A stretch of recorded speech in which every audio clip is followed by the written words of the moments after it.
السلام علیکم۔ احمد رضا شکوری حاضر خدمت ہے۔ آپ دیکھ رہے ہیں میرا یوٹیوب چینل احمد رضا شکوری۔ سب سے پہلے میرے چینل کو سبسکرائب کریں، لائک کریں، شیئر کریں اور بیل آئیکن کو دبانا مت بھولیے گا تاکہ آنے والی ہر ویڈیو آپ کو بر وقت پہنچ سکے۔ ناظرین، آج میں آپ کو کروانے جا رہا ہوں حضرت بہلول دانا رحمۃ اللہ تعالیٰ کا مکمل تعارف، جو آج سے پہلے کسی نے نہیں کروایا۔ ویڈیو ان تک دیکھیے گا، امید کرتا ہوں آپ کو ویڈیو پسند آئے گی۔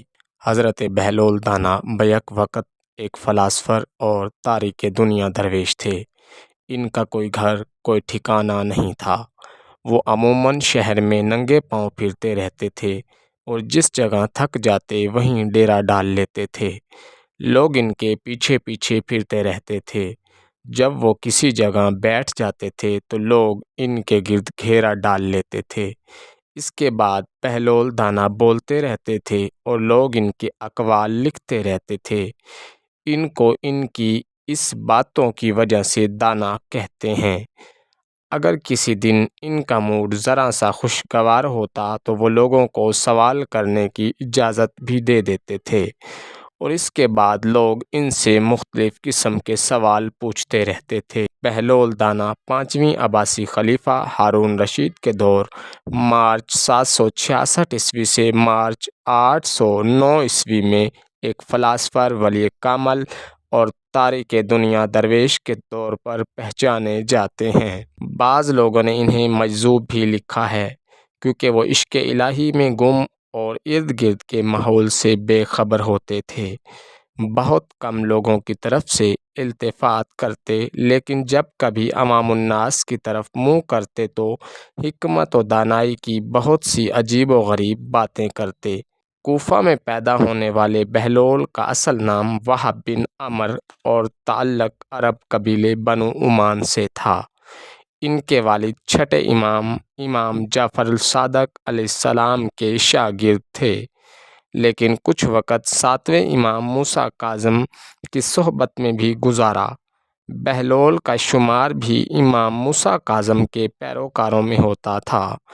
جب خلیفہ ہارون رشید نے امام موسیٰ کاظم کو قید کرنے کے بعد ان کے تابعین کے خلاف کارروائیاں شروع کیں تو وہب اور کچھ دوسرے لوگوں نے امام سے قید خانے میں ملاقات کر کے آئندہ لاہ عمل کے لیے ہدایت مانگی۔ امام عالی مقام نے ایک لفظ صرف جیم لکھ کر اپنے عقیدت مندوں کے حوالے کر دیا۔ ہر شخص نے جیم کو اپنے اپنے انداز میں لیا۔ کچھ نے اسے جلا وطن سمجھا اور بعض نے اس کے معنی جبل یعنی پہاڑوں میں روپوشی لیا، لیکن وہب نے اسے جنون یعنی مجنونیت میں تبدیل کر دیا۔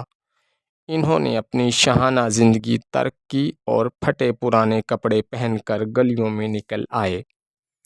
خلیفہ ہارون رشید سے ان کی ملاقات 188 ہجری میں خلیفہ کے سفر حج کے دوران کوفہ میں ہوئی، جس کا ذکر امام ابن کثیر نے بھی کیا ہے۔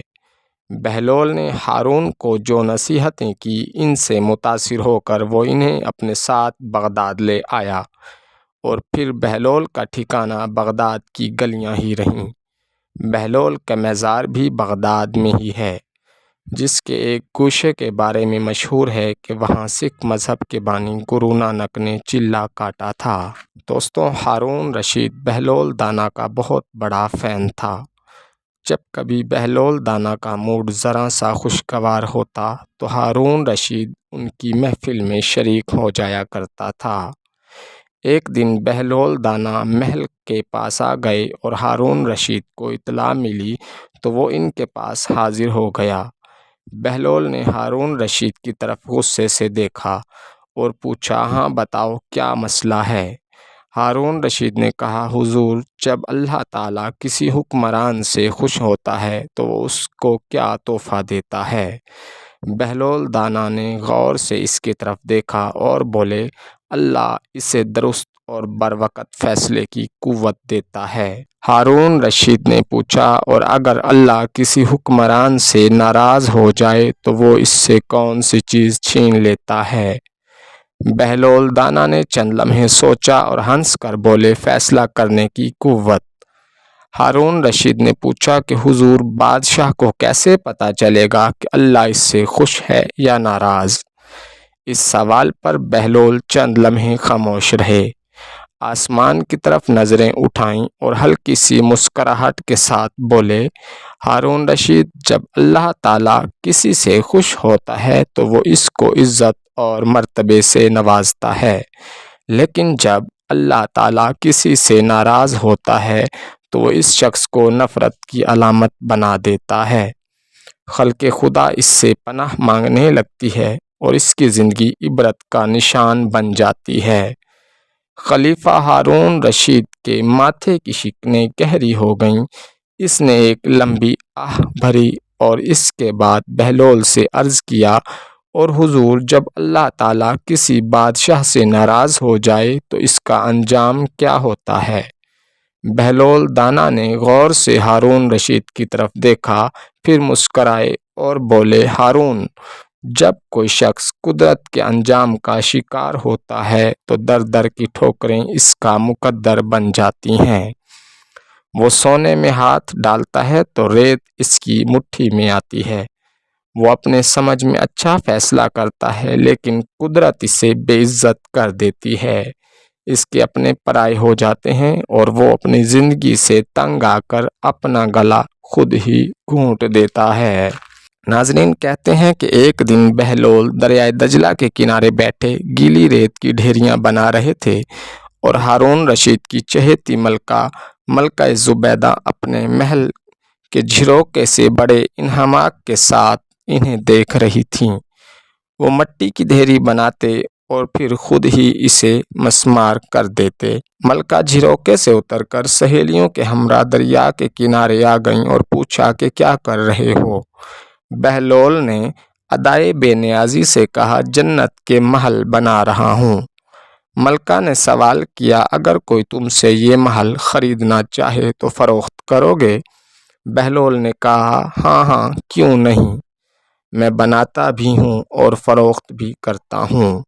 ملکہ نے پوچھا، بتاؤ ایک محل کی قیمت کیا ہے؟ بہلول نے بے ساختہ کہا، 3 درہم۔ ملکہ کے حکم پر بہلول کو 3 درہم اسی وقت ادا کر دیے گئے۔ یہ واقعہ ملکہ نے اپنے شوہر خلیفہ ہارون رشید کو بتایا، جسے خلیفہ نے مذاق میں ٹال دیا، لیکن رات کو ہارون نے خواب میں جنت کے مناظر دیکھے، جن میں آبشاروں اور مرغزاروں کے علاوہ خوبصورت محلات بھی شامل تھے۔ سرخ یاقوت کے ایک محل پر اس نے زبیدہ کا نام بھی لکھا دیکھا۔ ہارون نے سوچا کہ دیکھوں تو صحیح، یہ میری بیوی کا گھر ہے۔ وہ محل میں داخل ہونے کے لیے جیسے ہی دروازے پر پہنچا، دربان نے اسے روک لیا۔ ہارون رشید کہنے لگا کہ اس پر تو میری بیوی کا نام لکھا ہے، اس لیے مجھے اندر جانا ہے۔ دربان نے کہا، نہیں، یہاں کا دستور الگ ہے، جس کا نام ہوتا ہے صرف اسی کو اندر جانے کی اجازت ہے، لہٰذا آپ کو داخل ہونے کی اجازت نہیں۔ جب دربان نے ہارون کو پیچھے ہٹایا تو اس کی آنکھ کھل گئی، لیکن بیدار ہونے پر خیال آیا کہ اللہ تعالیٰ نے زبیدہ کے حق میں بہلول کی دعا قبول کر لی ہے۔ چنانچہ وہ ساری رات اسی افسوس میں کروٹیں بدلتا رہا۔